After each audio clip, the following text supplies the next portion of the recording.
Українська армія наступає на Харківщині. Майже кожного дня надходить інформація про черговий звільнений населений пункт. Ворога відсувають все ближче до державного кордону. Ми направляємося за військовими, хочемо побачити місця бойової слави і покажемо все вам.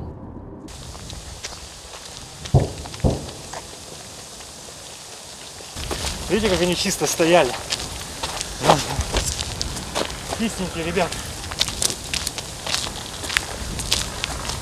Вот их вся позиция была. Кутузовку. Они ждали оттуда нападения. Они здесь и окапывались.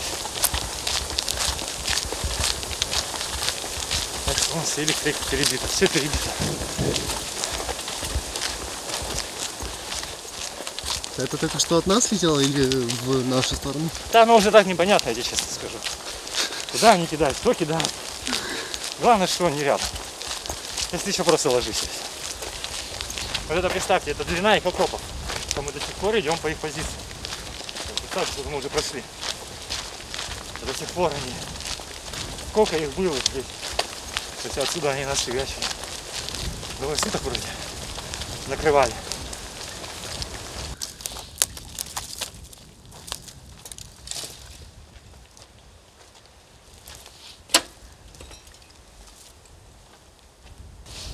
Зетка, бля. Мотолыга сгоревшая. В основном разведка на ней катается или пехота. То есть такая вот хрень. Старая, конечно, очень старая. Вот З. Чё? Наша доблесна арта і благополучна. А, вон, да, вон З. Успішно денацифікували оце недорозуміння, яке зветься мотолига. Слава Україні! Героям слава!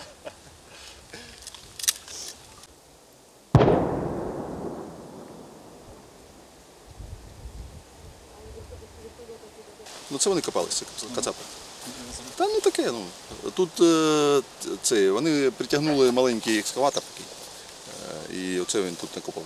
Насправді там не було дуже складно їх вишибати звідси. Арта працювала, їм куди тут бігти не могли. А можете сказати, от, як ви себе відчуваєте, коли зараз вибиваєте русських з нашої землі? Дуже велике задоволення. Ну, бо наша земля. Ну, чужі люди прийшли до тебе вдома і наводять свої порядки. Ну як звичайно, як нормальний господар відчуваєш, коли вижинаєш зі свого дому, зі своєї землі поганих людей. А є от якесь розуміння або відчуття, що зараз вся Україна дивиться на Харків, як тут розвивається контрнаступ? Та ми про це не думаємо дуже. Ми своє робимо і все, потроху. Дуже хочеться, щоб було швидко. Всі телефонують, кажуть, ну коли вже, коли, що там у вас, давайте. Ну, та відбувається так, як відбувається. Але рухаємось. Ну, у вас очі горять, ви про це розповідаєте. Так це мій дім. Я ж кажу, тут моя родина, я тут виріс. Я тут цією дорогою мільйон разів їздив. Насправді такою складною вона ще не була. І так повільно я ще не їздив по ній. Але ми почали з 24-го з Рози, там де ми проїжджали, це окружна дорога. І от поступово, крок за кроком. 5 кілометрів, потім ще 2 кілометри. Ну, на жаль, з потом, дещо з кров'ю. Але рухаємося. Ну, дуже рідко ми зустрічаємось з дійсно професійними військовими, судячи по їх діям. Тут постійно літало. Це ось 2-3 дні, коли просто трохи відігнали їх звідси, і вони тут сюди саме не прилітають. А ще тут прилітало постійно. Вертушки постійно літають, вони працьовують всі посадки навкруги орківські. Тут же ж неподалеку днями хлопці наші збили гелікоптер орківський. Наскільки недалеко? Та на сусідніх позиціях, тут буквально 2-3 кілометри. Там проти них працювала взвод танчиків і дуже професійно. Вони працювали так званою каруселлю, і наші корсарщики навіть не могли їх спіймати. Вони дуже швидко маневрували, і всі дії були досить професійні. Але це дуже рідко зустрічається. Насправді вони тут діють досить прямолінійно і відносно безтолково. Нашим командирам не дуже важко їх перекривати. Через що стався цей перелом, що ми пішли їх вже відтісняти? Контрнаступ. Да. Знайшли слабкі місця, почали по них працювати. Це є нормально в тактичних діях підрозділів і в нормальних арміях. Це є нормально. Знайшли слабке місце і бий там, де болить. Ми це зробили і це є успіх, це дуже добре. Наразі все вдалося, але в планах ще є плани на майбутнє. Потрібно відновити державний кордон. Нам більше не потрібно, нам потрібно забрати тільки своє. Ми його не збираємося їм дарувати.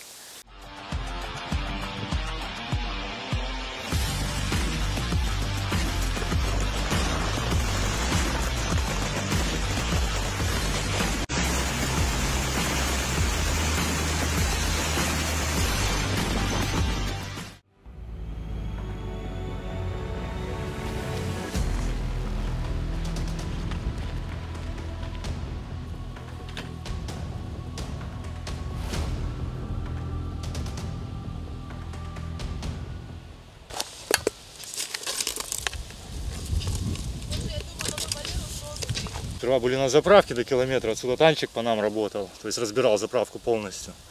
А потом все, потом сюда пошли вперед. А як ви вважаєте, от ви кажете, вони відійшли, чому вони відійшли? Потому что, а что им делать оставалось? У них ни подкрепления, ни подмоги, ничего нет. Они даже своих не забирали. Они даже вывести своих не могли. 200-х вывести не могли, ничего сделать не могли. Вон он. Все, они свои могилки делали. Это они захоронили своих? А скільки ви от показували цю могилку, скільки їх тут залишилось? Сейчас откуда знаю. Ну приблизно хоча б. Не знаю, человек 6-7. То русські залишили 6-7 200-х своїх тут. Да, так точно. А ви з ними що робите? А что мы с ним, вон, похоронили по человечачью, чтобы, ну, а что он будет лежать? Куда мы его? На дорогу кинем, чтобы гнил и вонял? Ми от чуємо постріли, у вас тут вибухи якісь, а вас тут ще продовжують якось турбувати? Ну да, сдали, конечно, они. А що роблять? Что, минометка, арта, что они еще могут робить? Больше ничего не сделать. А як далеко? Вертолетики летают иногда. Вертольотик. Позицию блиндаж делаем, потому что в трубе, они жили в трубе, получается, под дорогой. Но оно там некомфортно, что под трубой жить.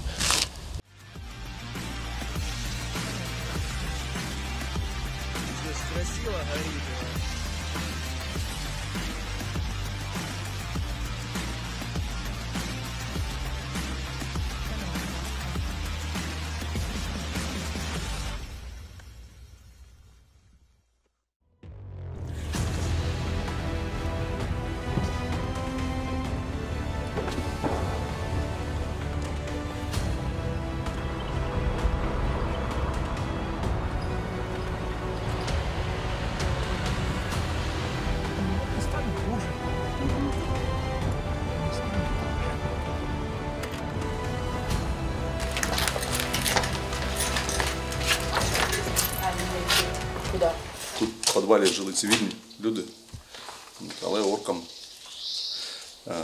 байдуже на ці питання, і вони чомусь вважали, що тут є військові. Розвалили.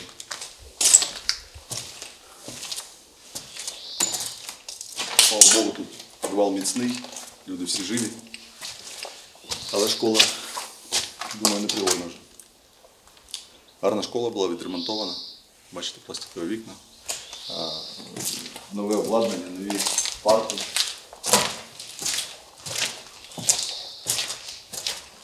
Це ж саме тут люди, коли приїхали, вони кажуть, орки забороняли виходити і навіть не годували. Вони там хліб побачили, кажуть, ми 2 тижні вже хліба не бачили. От хлопцям руки цілували. Десь тут в підвалі було десь близько 40 людей і в дитячому садочку близько 30 людей. Діти були. Дітей було досить багато, до речі. Вони всі були там на дитячому садочку.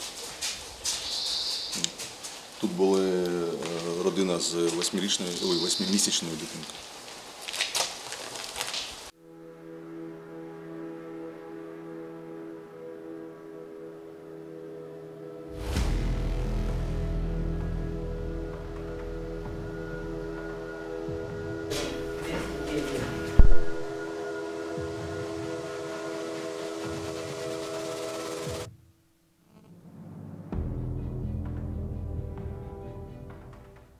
Як ваші діла?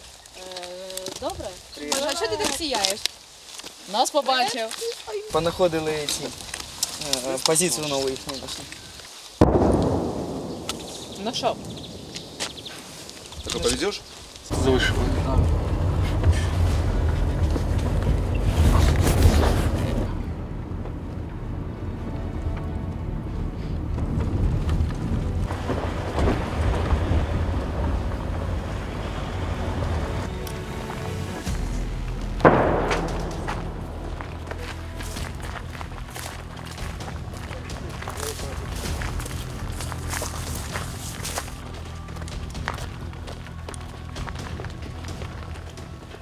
Як ви знайшли це місце? Я так зрозумів, що ви по проводу йшли? Ну да, по польовці. Вона йде від тапіка до тапіка. Тобто, скорее всего, це були два дома, ну, допустим, між собою зв'язані тапіком. Це, скорее всего, були старші постов жили, або старших опорних пунктів. І туди ми заводили самі провода, і в них була зв'язь між собою.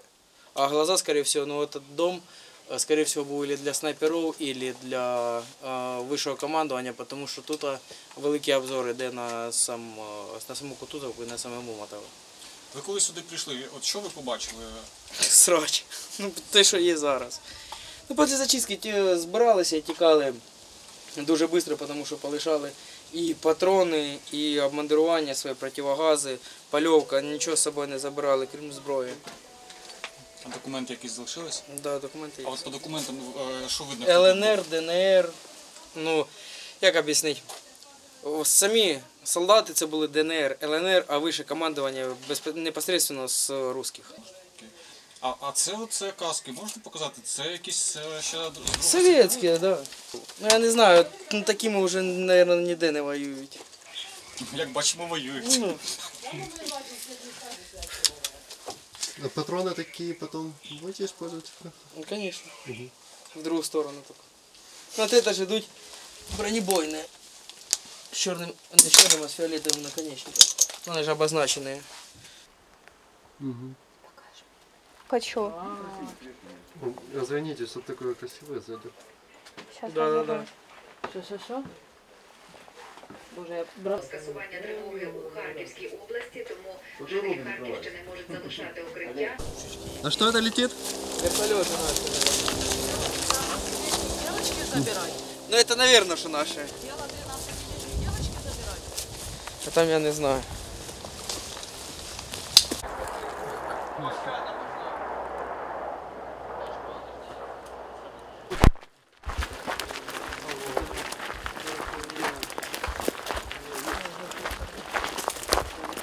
Сьогодні була інформація, що вже на якійсь дільниці кордону русські відійшли на територію Росії, їх туди відтіснили. Є інформація, артилерійські системи, скажімо так, деякі артилерійські системи далекобійні, вони вже знаходяться за територією України, вони знаходяться за кордоном.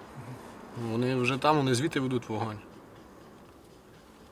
Ми коли з вашим товаришем Кирилом спілкувалися, він одну фразу таку сказав, що краще воювати на ворожій території, щоб не вони наші села спалювали, а от їм би спалити пару сел, тоді б вони подумали. Так, але, знаєте, моя посада передбачає тактичний рівень. Це вже є стратегічний рівень. Я думаю, що головнокомандувач краще розуміється на тому, знає. Буде наказ нам, ми готові. Вони нам наробили дуже багато шкоди нашій країні, дуже багато. І вони за те будуть відповідати однозначно.